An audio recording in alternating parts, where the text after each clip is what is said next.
Are you a horse owner? Get exclusive discounts on brands like John Deere and Big Ass Fans with equine discounts. If you're a paying member of any equine association, you qualify. And as an added bonus, a percentage of every sale through equine discounts is returned to the equine industry. Go to equinediscounts.com to receive your discounts.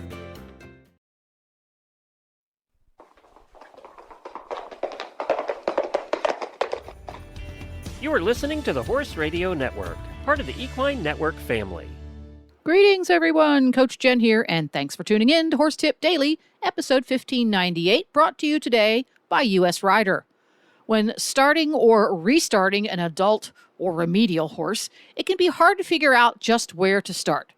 In today's episode, Mary Kitzmiller and I take a dive into that very topic.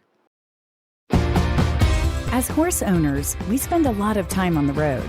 Let U.S. Rider help keep you covered. Our equestrian motor plan offers fast, reliable, nationwide service from our highly trained roadside assistance team. 24/7 coverage for both you and your horse. Membership includes horse trailer servicing, towing, flat tire repair, even on dual wheels, battery assistance, and lockout service on any vehicle in your plan. We also have your equine companions covered with referrals for emergency vet services, farrier referrals, and emergency stabling assistance. Get peace of mind on the road for you and your horse. Join U.S. Rider today. So if you've got a horse that it's an adult horse, he's had a life, he's on career number 2, career number 3, or his first career because he spent a lot of time being ignored, what would be the very first thing? Like, for example, you're at a clinic and you're meeting this horse for the very first time. He's going to be pushy on the ground. What's the first skill that you're going to teach that horse and the rider that is accompanying him? What's the first groundwork skill? In a clinic setting, especially, the first things that I usually teach is to be able to throw the horse out of my space anytime I need to, and also to be able to keep that horse's attention. So, especially in a clinic, a lot of these horses, maybe they haven't been hauled off the ranch in a long time, or they're away from their buddy for the first time. So they are really keyed up more than they would be at home, and they're screaming, and they're used to kind of running up to their owner for comfort, or they're just ignoring their owner entirely and running around circles. And so I can't teach that horse anything when his mind is like scrambled eggs like that. So, and we're in a dangerous situation because he's running over the top of me. So the first thing I teach that horse is get back, get back, get back, get back. And I like to use a long lead rope for that. And I kind of wiggle that rope to get that horse back. And I might have to be big and scary and do jumping jacks in the case of some of these horses, like, hey, I'm here, pay attention, get away. The other part of that that's really important, because the horse might say, okay, I'll get away. I'm gonna run away. Yeah, No, we don't exactly. want Then that. because you don't want them to, you don't want them to leave you Entirely. emotionally. Yeah. You want them to leave you physically, but still stay focused on you mentally, because that's a fine Yes. balance. I've seen early on when natural horsemanship, well, I hate to use that word nowadays, but the natural horsemanship movement, when it first started, I was exposed to a lot of really badly done natural horsemanship, which, yes, it can backfire and make the horse way worse if you do it bad enough. So you need to have that balance of the horse understands that physically you need to give me some space, but mentally you need to be with me and pay attention to me because I'm the one that's going to keep you safe and happy. So in our example here, if you met this horse and this human for the first time, you're going to work with the horse and help him understand that physically you need to stay 5 feet over there, but still focus with me.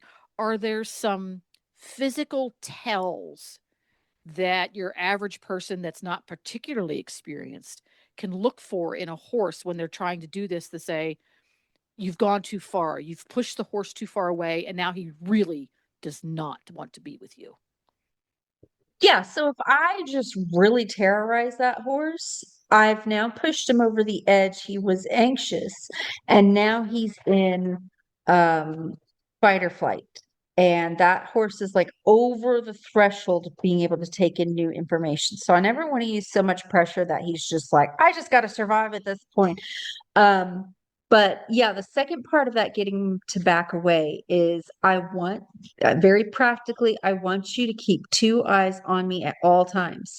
So anytime they turn their head or look away, I'm just going to tip their nose toward me. And I'm going to have to remind them 100,000 times because these horses, I can't just like wave a magic wand and say, be calm. It's just not going to happen right away. So I'm going to do something very practical. Like, I know you can't be calm. It's okay. But in order for us to survive this, you need to be not calm over there and you need to keep your focus on me. And again, they're at every few seconds, they're going to turn their nose away from you. They're going to be screaming at their friend, looking at something else to do.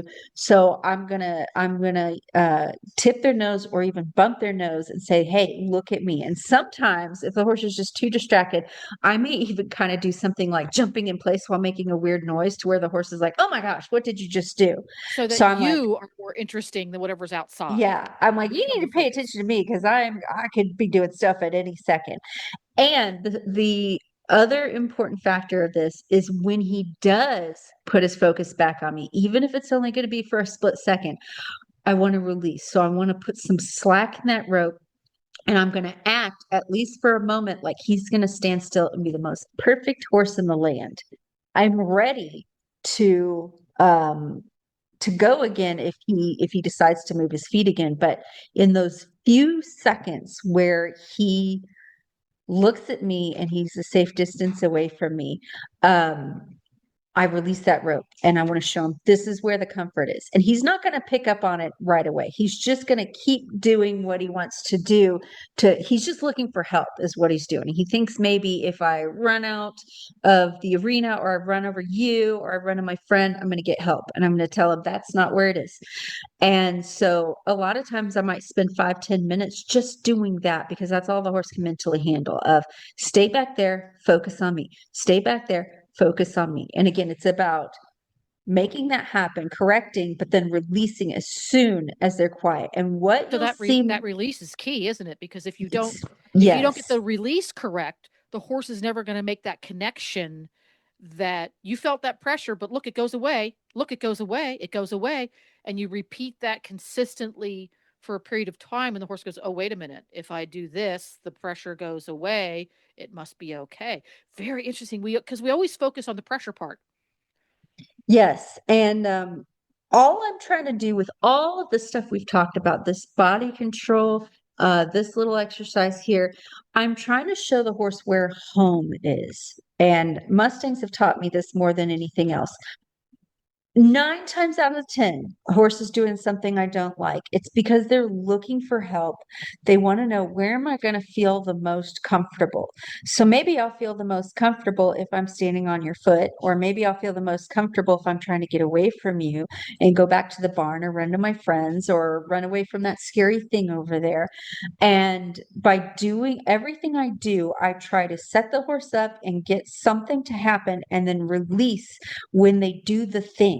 And in the beginning, a lot of times those tasks involve put your focus on me. I know what I'm doing. I'm going to get you out of this. And what you will see happen over time is, and I see it happen, in clinics where the horse is just so fractious and frazzled, and I keep just putting him where I need him to be and releasing, putting him where I need him to be and releasing. And then he'll kind of look at me and go, oh, you know what you're doing. Okay. And you'll see them just take a big sigh and lick and chew like, okay, this is where I'm going to be okay. And every part of my groundwork is built out of that. This is where home is. And you'll find that after a while, the horse craves that space of this is where it feels the best. So I do this on the ground and under saddle.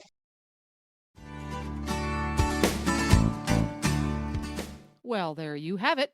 Horse Radio Network has thousands of engaging podcasts for horse people, and you can have them sent right to your phone. Just subscribe via your favorite podcast player.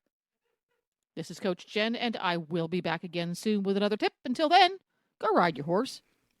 The Horse Radio Network and the Horse Radio Network hosts are not responsible for statements made by guests on the Horse Tip Daily. Please use your own judgment when listening to the tips on this show.